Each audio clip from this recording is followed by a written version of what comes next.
Hello student. आप सभी का बहुत अच्छा रिस्पॉन्स आ रहा है, इसलिए मैं हिम्मत कर पा रही हूँ वीडियो आगे बनाने की। Thanks to all of you. चलिए, हमारा थर्ड पार्ट है और ये शायद लास्ट पार्ट भी होगा हमारा इस चैप्टर का। हमारा चैप्टर 10 चल रहा है और जिसमें हम पढ़ रहे हैं कोश के विभाजन के बारे में और उसका चक्र हम पढ़ चुके हैं बेटा। चक्र हमारा हो चुका है। अब हमें चल रहा था विभाजन में भी हम पढ़ चुके हैं कि विभाजन 3 तरह का होता है। 3 तरह का विभाजन आप पढ़ चुके हैं, असूत्रीय विभाजन, समसूत्रीय विभाजन और अर्धसूत्रीय विभाजन। रिकॉल कर लीजिएगा किस तरह से, रिकॉल कर लीजिएगा कि कहाँ से हमने पढ़ना शुरू किया था, कैसे कैसे हम पढ़ रहे थे। ठीक है, जहाँ से थे वहीं से ही स्टार्ट कर रहे हैं बेटा। तो हमने ये सारी चीज़ें पढ़ ली थी। हम लास्ट पे हैं अर्धसूत्रीय विभाजन। ठीक है, यहाँ पे हमने स्टार्ट कर दिया था बाबू अर्धसूत्रीय। एक था हमारा असूत्रीय विभाजन, एक था हमारा समसूत्री विभाजन। जिन्होंने नहीं देखा वो पीछे वीडियो देख लेंगे। आज हमें पढ़ना है बेटा अर्धसूत्री विभाजन। ये हम पढ़ चुके हैं दोनों और आज हम अर्धसूत्रीय विभाजन करेंगे। तो अर्धसूत्रीय विभाजन जो है ना बेटा, अर्धसूत्रीय विभाजन को हम बांटते हैं 2 भागों में। अर्धसूत्रीय विभाजन को हम इंग्लिश में कहते हैं मियोसिस। इसको हम इंग्लिश में क्या कहते हैं? मियोसिस। इंग्लिश भी नाम याद रखिएगा, मियोसिस। और मियोसिस को हम 2 भागों में यहाँ पे पढ़ेंगे, मियोसिस फर्स्ट और मियोसिस सेकंड। अर्धसूत्रीय विभाजन है मियोसिस। तो मियोसिस को हम 2 भागों में यहाँ पे पढ़ेंगे बेटा। एक होगा हमारा मियोसिस अर्धसूत्रीय फर्स्ट और एक होगा मियोसिस सेकंड। अगर अर्धसूत्रीय ये मियोसिस लिखने में प्रॉब्लम हो रही है तो आप अर्धसूत्रीय भी लिख सकते हैं इसको, अर्धसूत्रीय फर्स्ट और अर्धसूत्रीय सेकंड। ठीक है, तो इस तरह से आप दोनों ही लिख सकते हैं। इसमें आपकी डिफरेंट फेजेस आएंगी, जैसे कि मियोसिस फर्स्ट है। मियोसिस फर्स्ट में आप पढ़ेंगे, इसमें मियोसिस फर्स्ट में आप पढ़ेंगे प्रोफेज कंडीशंस के बारे में पढ़ेंगे। प्रोफेज, फिर इसके अंदर आप पढ़ेंगे 5 फेजेस पढ़ेंगे बेटा। पहला आप पढ़ेंगे इसमें लेप्टोटीन, फिर आप पढ़ेंगे जाइगोटीन और फिर आप पढ़ेंगे पैकाइटीन। फिर इसके बाद डिप्लोटीन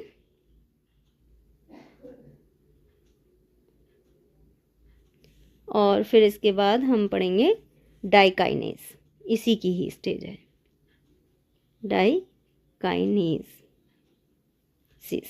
डाइकाइनेसिस। ये हमारी थी फर्स्ट प्रोफेज, क्योंकि मियोसिस फर्स्ट में है तो प्रोफेज भी फर्स्ट है। इसके बाद बेटा हम पढ़ेंगे मेटाफेज फर्स्ट। अभी परेशान नहीं होइएगा, ये सारे हमें पढ़ने हैं, अभी डर मत जाइएगा, अभी से सब समझ में आएगा बेटा। Prophase, metaphase, anaphase. कि मैडम क्या बोले जा रही हैं, हमें तो कुछ समझ ही नहीं आ रहा है। सारा समझ में आएगा अभी। टीलोफेज फर्स्ट, फिर मियोसिस सेकंड स्टार्ट करेंगे हम। मियोसिस सेकंड जब हम पढ़ेंगे तो उसमें भी हम इसी तरह से पढ़ेंगे, लेकिन उसमें हम प्रोफेज जो है वो सेकंड पढ़ेंगे। जैसे कि यहाँ पे प्रोफेज फर्स्ट है, यहाँ पे प्रोफेज सेकंड। यहाँ पे हम मेटाफेज, मैं शॉर्ट में लिख रही हूँ बेटा, मेटाफेज सेकंड पढ़ेंगे। जैसे हमने यहाँ पे मेटाफेज फर्स्ट पढ़ी है तो यहाँ पे हम मेटाफेज सेकंड पढ़ेंगे। यहाँ हमने एनाफेज फर्स्ट पढ़ी है, यहाँ पे हम एनाफेज सेकंड पढ़ेंगे। यहाँ टेलोफेज हमने फर्स्ट पढ़ी है, यहाँ पे हम टेलोफेज सेकंड पढ़ेंगे। तो इस तरह से ये प्रोसेस पूरा हमारा होगा। ठीक है, अब इसके बारे में हम थोड़ा सा पढ़ भी लेते हैं कि हम क्या पढ़ने जा रहे हैं। अर्धसूत्रीय विभाजन, मियोसिस क्या है? अर्धसूत्रीय विभाजन है। अर्धसूत्रीय विभाजन, ठीक है। अब अर्धसूत्रीय विभाजन में क्या होता है?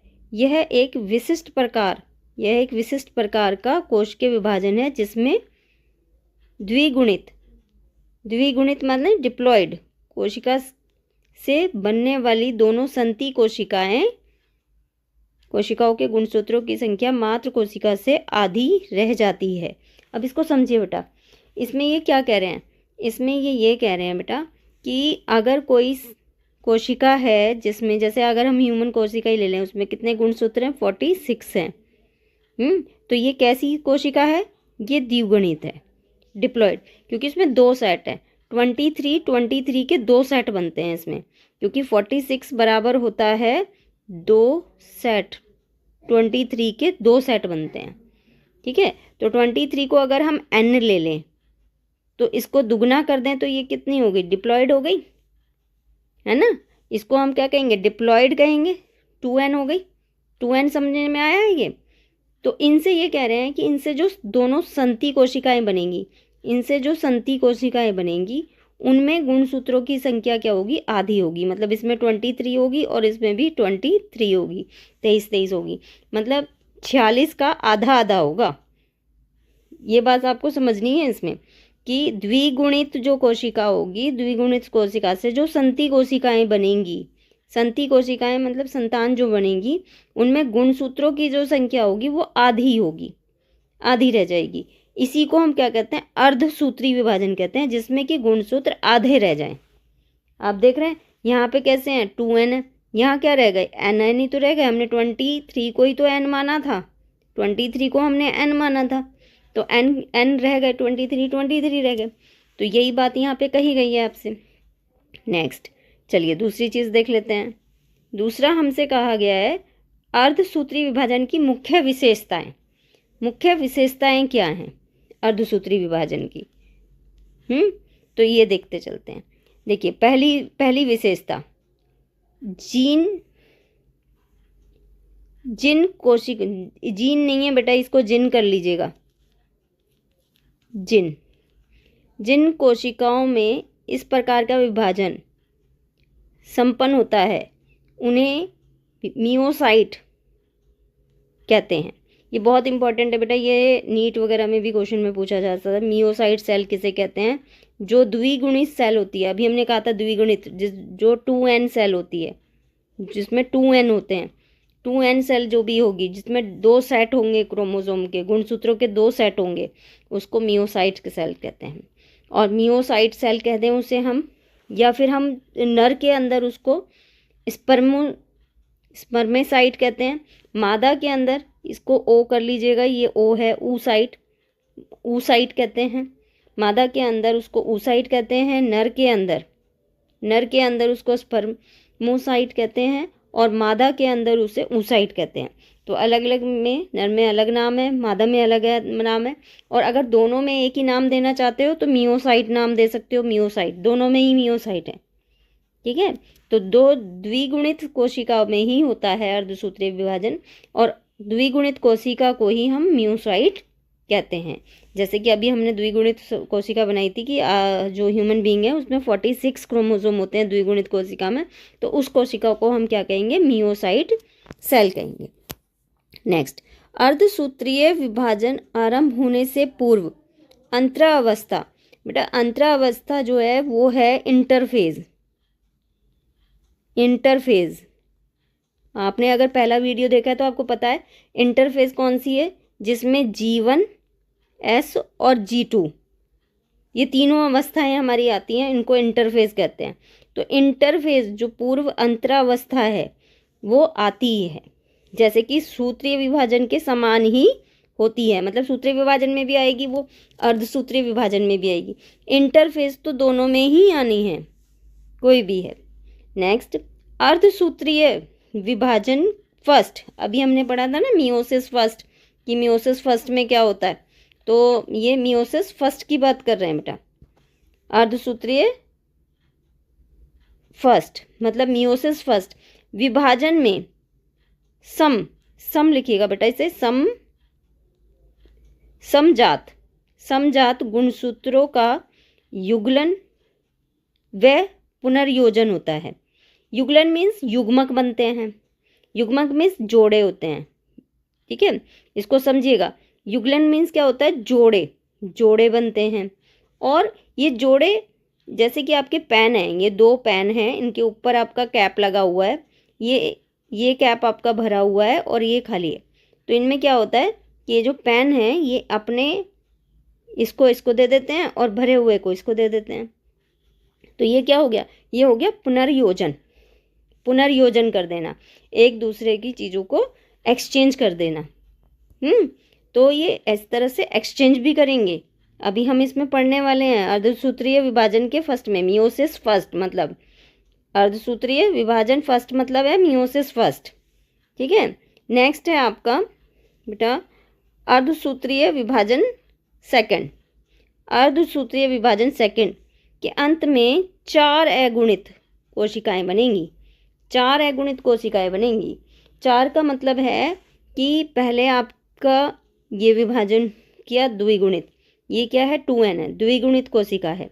अब ये जो 2 गुणित है ये पहले करेगी आपका मियोसिस फर्स्ट।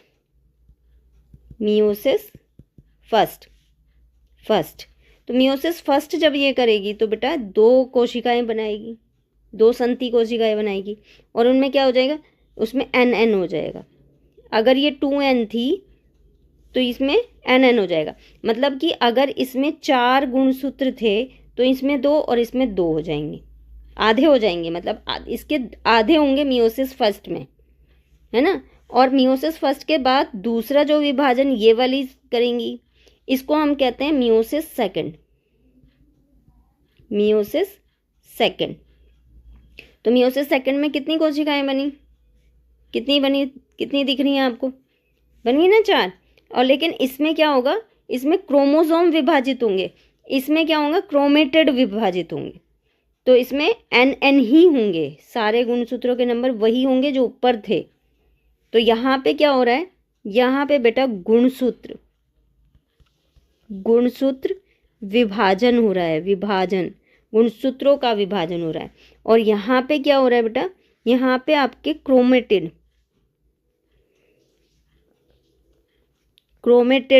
विभाजित हो रहे हैं, क्रोमेटिड विभाजित हो रहे हैं। अब आप कहोगे मैडम क्रोमेटिड क्या होते हैं, भाई आप ये देख लो, ये एक गुणसूत्र है, ये जो गुणसूत्र बना है ये 2 क्रोमेटिड से बना है। एक तो ये हो गया जो मैं फिल कर रही हूँ, ये हो गया, एक फिल वाला हो गया और एक बिना फिल वाला हो गया। अब मैं इसे भी फिल कर देती हूँ, दोनों एक जैसे ही होंगे वैसे तो ये क्या हो गए, 2 क्रोमेटिड, ये हैं क्रोमेटिड बेटा, ये याद रखना है। और ये पूरा क्या है, अगर इस पूरे के लिए बात की जाए तो ये पूरा है क्रोमोसोम,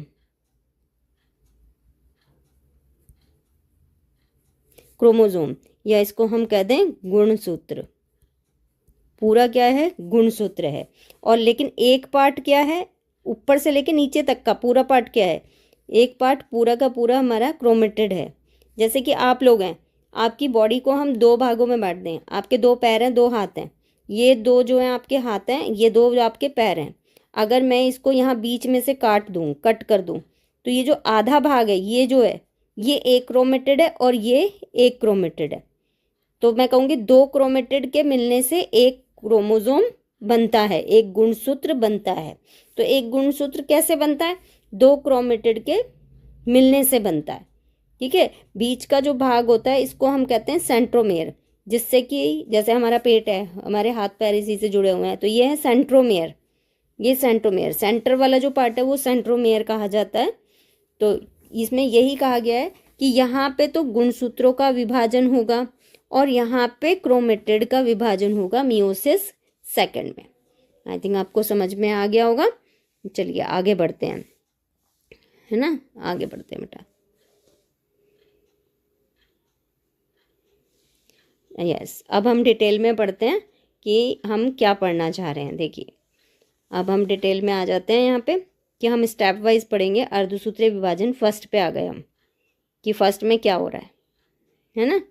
तो फर्स्ट में आप देखिए अर्धसूत्रीय विभाजन फर्स्ट, मियोसिस फर्स्ट, मतलब कि मियोसिस फर्स्ट पढ़ रहे हैं हम। तो मियोसिस फर्स्ट में इसमें एकमात्र कोशिका से दो संति कोशिकाओं का निर्माण होता है। एकमात्र कोशिका दो संति का करती है। हमने बताया मियोसिस फर्स्ट में क्या होगा, जो डिप्लॉइड है, अभी हमने बताया 2n, जो 2n है वो क्या हो जाएगी, nn में टूट जाएगी। ये होता है मियोसिस फर्स्ट जो कि अगुणित है। ये क्या है, द्विगुणित है, और ये क्या है, अगुणित कही जाएगी, अगुणित। इस कारण अर्धसूत्रीय विभाजन को न्यूनतम विभाजन या विषम विभाजन के नाम से भी जाना जाता है। ठीक है, इसकी कुछ अवस्थाएं नीचे दी गई हैं, इन्हें पढ़ लेते हैं। पहली प्रवस्था है इनकी पूर्वावस्था। पूर्वावस्था बेटा, पूर्वावस्था का मतलब क्या है, पूर्वावस्था का मतलब है पूर्वावस्था प्रोफेज फर्स्ट। आप देख रहे हैं कि प्रोफेज फर्स्ट होगी, पूर्वावस्था में प्रोफेज फर्स्ट होगी। ये जो डायग्राम आप देख रहे हैं ये प्रोफेज फर्स्ट का ही है बेटा, प्रोफेज फर्स्ट का ही है। आप देख रहे हो इसमें नीचे लिखा हुआ है मैंने प्रोफेज फर्स्ट। तो प्रोफेज फर्स्ट में क्या होता है, यहाँ पे दिया भी हुआ है कि अर्धसूत्रीय विभाजन की यह सबसे लंबी व जटिल प्रवस्था है, क्योंकि ये अकेली नहीं है, इसके साथ और भी 5 प्रवस्थाएं जुड़ी हुई हैं, बटी हुई हैं, 5 प्रवस्थाओं में बटी हुई है। तो प्रवेश अवस्था में आप देख रहे हो हमने गुणसूत्र 4 ले लिए, आप 6 भी ले सकते थे, पेयर में लीजिएगा जब भी लें, है ना। तो आप इसको कम व ज़्यादा भी ले सकते हैं। नेक्स्ट, इसको हम प्रवस्थाओं में जो डिवाइड करते हैं, बांटते हैं, वो है हमारी तनुसूत्र मतलब लेप्टोटीन, और युग्म सूक्ष्म जैसे कि हम सूत्र कहते हैं जाइगोटीन, स्थूल सूत्र पैकाइटीन, और द्विपटट मतलब कि डिप्लोटीन, और पारगतिन गतिक्रम मतलब डाइकाइनेस। तो प्रोफेज जो है वो अकेली अवस्था नहीं है, प्रोफेज को भी हम किसने 5 अवस्थाओं में बांटते हैं। मैंने आपको स्टार्टिंग में ही बताया था कि प्रोफेज को हम 5 अवस्थाओं में बांटेंगे। तो ये हमारी प्रोफेज है, आप देख रहे हैं। और प्रोफेज में आप देख रहे हैं कि 4 गुणसूत्र हैं। ये क्या है, ये हमारी कोशिका है, ये हमारी कोशिका है,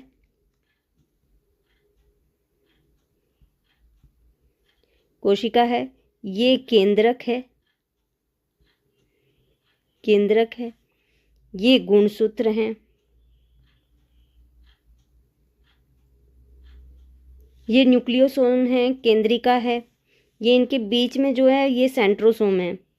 ठीक है, अभी इनमें क्रोमोसोम में क्रोमेटेड नहीं दिख रहे हैं आपको, क्योंकि न्यूक्लियर मेम्ब्रेन जो है वो चारों तरफ से इनको ढके हुए हैं, आप देख रहे हैं, है ना। अब नेक्स्ट है हमारी लेप्टोटीन। इसके बाद नेक्स्ट अवस्था कौन सी है, लेप्टोटीन। देखिए आप देख रहे हैं सामने लेप्टोटीन लिखा हुआ है, तनुसूत्र अवस्था लेप्टोटीन। लेप्टोटीन में आप क्या डिफरेंसेस देख रहे हैं, देखिए अपने आप में देख के आप खुद भी बता सकते हैं कि इसमें गुणसूत्र मोटे हो गए, है ना, संघनित हो गए, हम इनको कहते हैं संघनित हो जाना। तो गुणसूत्र जो है वो उनका साइज जो है आप देख रहे हैं कि ये मोटे हो गए, यहाँ पे पतले थे और यहाँ पे मोटे हो गए। तो बस यही आपको इसमें देना है कि लेप्टोटीन में जो गुणसूत्र हैं वो संघनित हो जाते हैं, और बिल्कुल यही चीज़ आपको बतानी है। यस, नेक्स्ट है आपकी जाइगोटीन। लेप्टोटीन के बाद नेक्स्ट जो अवस्था है हमारी बेटा वो है जाइगोटीन। जाइगोटीन में हम क्या कर रहे हैं, जाइगोटीन आप देख रहे हैं यहाँ पे, जाइगोटीन ये रही अवस्था जाइगोटीन। जाइगोटीन में अब उनके क्रोमेटेड दिखने लगे, जो ऊपर हमें क्रोमोसोम दिख रहे थे और संघनित हो गए थे, वो मोटे हो गए थे, पहले पतले थे प्रोफेज में, फिर वो मोटे दिखने लगे थे, लेकिन उनके हमें क्या नहीं दिख रहे थे, उनके हमें क्रोमेटेड नहीं दिख रहे थे। तो जाइगोटीन में एक चीज़ आप ये नोटिस कीजिए कि यहाँ पे जो है हमें ये पेयर में, जोड़ों में दिखाई देने लगे, क्यों दिखाई देने लगे ये जोड़ों में? क्योंकि ये आपस में एक जैसे जो गुणसूत्र होते हैं उनको हम समजातीय गुणसूत्र कहते हैं। जो एक जैसे होते हैं उनको क्या कहते हैं? समजातीय गुणसूत्र कहते हैं। तो ये क्या है? ये जो है ये समजातीय गुणसूत्र हैं।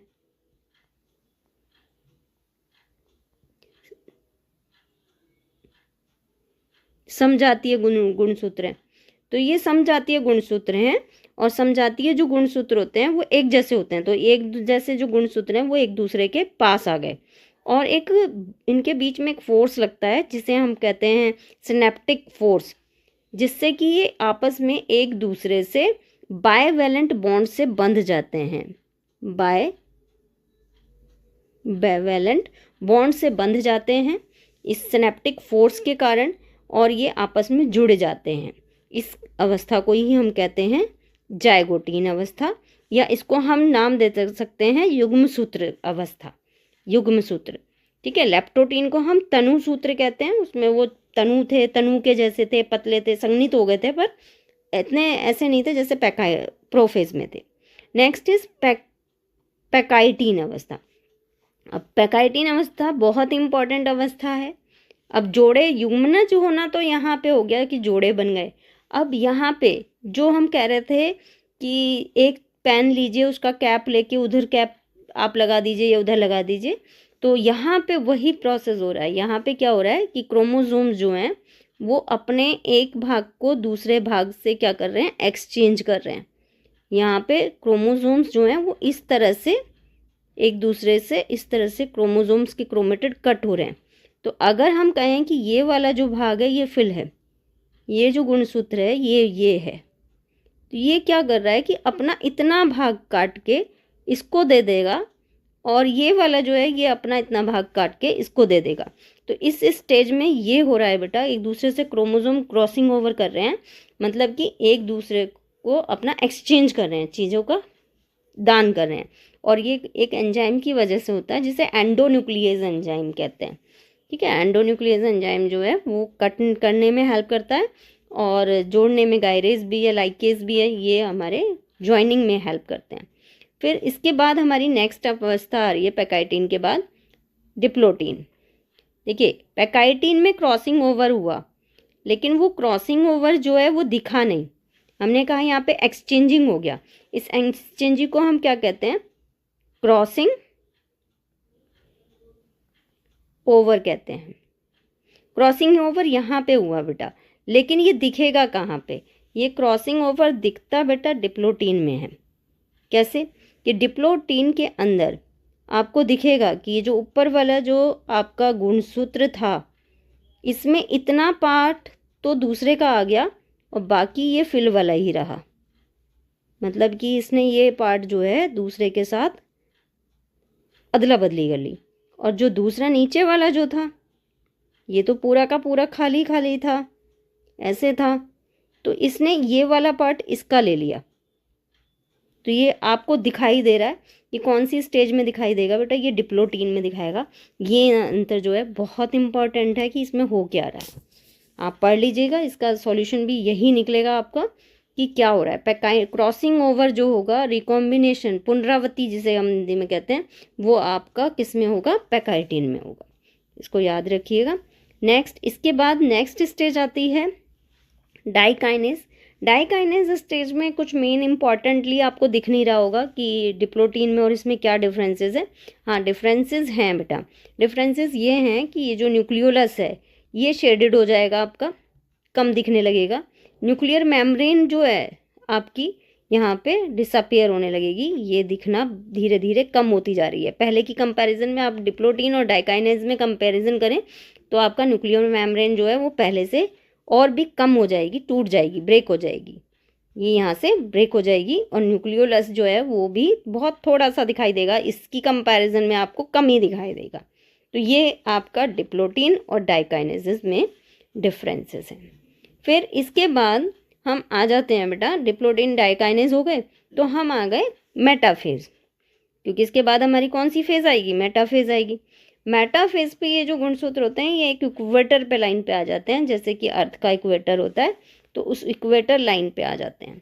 तो आप देख रहे हैं यहाँ पे इक्वेटर लाइंस पे आ चुके हैं ये, और ये इक्वेटर लाइन पे आपको दिख रहे हैं कि बीच में आ गए, ये इक्वेटर लाइन है, इस पे आ गए, ठीक है। और ये क्या है, spindle fibre, spindle fibre, spindle fibre से ये बंधे हुए हैं, जो कि इनको यहाँ से अटैच करते हैं। यहाँ एक काइनेटोकोर होता है जहाँ से स्पिंडल फाइबर इनको बांध लेते हैं और यहाँ पे बांधते हैं। सिर्फ मेटाफेज में ये स्पिंडल फाइबर से बंधे हुए हैं और इक्वेटर लाइंस पे आ गए हैं, ये मेटाफेज में होता है। लेकिन एनाफेज में ये खिंच जाते हैं। देखिए ऐसे लग रहा है कि जैसे किसी को कमर से पकड़ के इन्होंने खींच लिया है, ऐसे पकड़ के खींच रहे हैं, तो इस तरह से ये खिंच जाते हैं। तो एनाफेज में ये गुणसूत्र जो हैं एक दूसरे से अलग हो जाते हैं। ये गुणसूत्र जुड़े हुए थे, हमने पहले ही बोला था कि जाइगोटीन में ये एक दूसरे के साथ एक सिनेप्टिक बॉन्ड बनाते हैं और उस फोर्स, उस बल के कारण ये आपस में जुड़े रहते हैं। लेकिन यहाँ पे ये क्या हो रहे हैं बेटा, यहाँ पे ये अलग हो रहे हैं, यहाँ पे ये एक दूसरे से अलग हो रहे हैं। कौन सी फेज में, एनाफेज में। तो मेटाफेज में क्या हुआ, इक्वेटर लाइन पे आ गए, सिनेप्टिक फाइबर से जुड़ गए। एनाफेज में क्या हुआ, एनाफेज में ये एक दूसरे से दूर जा रहे हैं, क्या बनाते हुए, यू वी आई एल की शेप बनाते हुए ये एक दूसरे से अलग हो जाते हैं, ठीक है। नेक्स्ट स्टेज है आपकी टेलोफेज फर्स्ट। तो टेलोफेज फर्स्ट में बेटा अब इनमें साइटोकाइनेसिस भी आप देख रहे हैं शुरू हो गया है, और दो रेड वाले हमारे ऊपर चले गए गुणसूत्र और ब्लू वाले नीचे चले गए। आप देख रहे हो, आई थिंक मैंने कलरफुल इसलिए ही बनाया कि आपको सारी चीज़ें क्लियरली समझ में आए, ठीक है। तो इस तरह से ये अलग अलग हो गए और दो हमारी सेल्स बन जाएंगी, क्योंकि ये हमारे क्या है, केंद्रक, ये हमारे केंद्रक हैं। केंद्रक बनने स्टार्ट हो गए और साइटोकाइनेसिस भी आप देख रहे हैं, साइटोकाइनेसिस स्टार्ट हो गया है ना। एनिमल सेल में इसी तरह का होता है, मैंने पहले ही आपको बताया हुआ है इसके बारे में। तो ये टेलोफेज फर्स्ट हो गई। अब हमारी मियोसिस फर्स्ट कंप्लीट हो गई, टेलोफेज तक होने तक क्या हो गई, हमारी मियोसिस कंप्लीट हो गई, मियोसिस फर्स्ट। देखिए हमने स्टार्टिंग में ही पढ़ा था, आप स्टार्टिंग में देखिए, स्टार्टिंग में हमने क्या बताया था आपको कि हम यहाँ पे पढ़ेंगे बेटा। जब आपको ये लग रहा होगा मैडम पता नहीं क्या क्या बोले जा रही हैं, मियोसिस, मियोसिस फर्स्ट और मियोसिस सेकंड। प्रोफेज पढ़ी हमने फर्स्ट, प्रोफेज फर्स्ट में हमने पढ़ा बेटा लेप्टोटीन, जाइगोटीन, पैकाइटीन, डिप्लोटीन, डाइकाइनेज। फिर मेटाफेज, एनाफेज और टेलोफेज। मियोसिस फर्स्ट हमारी कंप्लीट हो गई। इस तरह से हमने मियोसिस फर्स्ट को पूरा कर लिया, ठीक है। तो और दूसरा नेक्स्ट वीडियो बनाना पड़ेगा बेटा, ये बहुत लॉन्ग वीडियो हो रहा है। तो मियोसिस सेकंड हम दूसरे वीडियो